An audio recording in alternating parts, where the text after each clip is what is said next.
Welcome back to the Morning Blend. Dementia affects people differently, and it makes it difficult, if not impossible, to think, remember, or reason. Yeah, that's right. It changes a person's daily life and their activities altogether.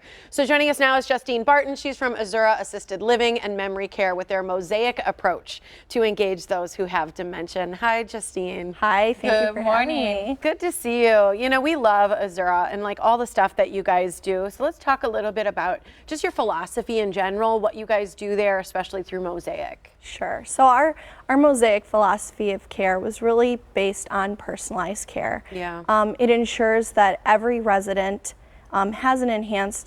every team member, has an enhanced understanding of what people with memory loss go through, how to communicate with them, and how to engage them. And that every piece of what our residents need is based on their interests and their hobbies and their needs. I love that, and I've been there. What you do is wonderful, and there's certain things that you're trying to ensure that happens for every resident. Talk a little bit about that. Yeah, so Mosaic really ensures that every resident's core psychological needs are met by providing creative and innovative engagements in all areas of leisure and wellness. So Mosaic stands for each area of leisure that we aim to incorporate into our life engagement calendar every day.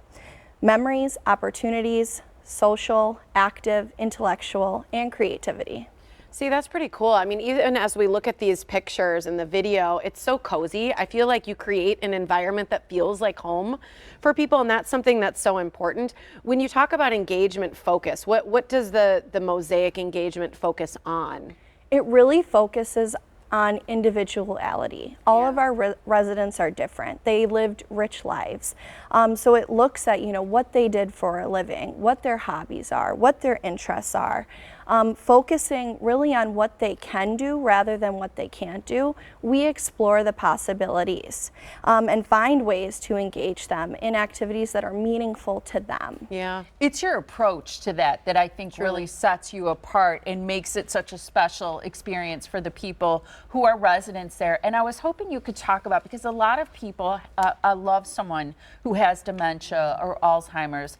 Do you have any tips for us as we try to engage with people and have meaningful conversations? Absolutely. I would say really what's most important is focusing on productive activity. A lot of times when someone has dementia, we want them to just sit back and kind of be in the passenger seat, and we take over and we cater to them and we do everything for them, that they feel like they don't have a purpose, they don't have a meaning, that they're a burden to their family and their loved ones, and they don't want that. They want to feel like they're helping, that they're doing something.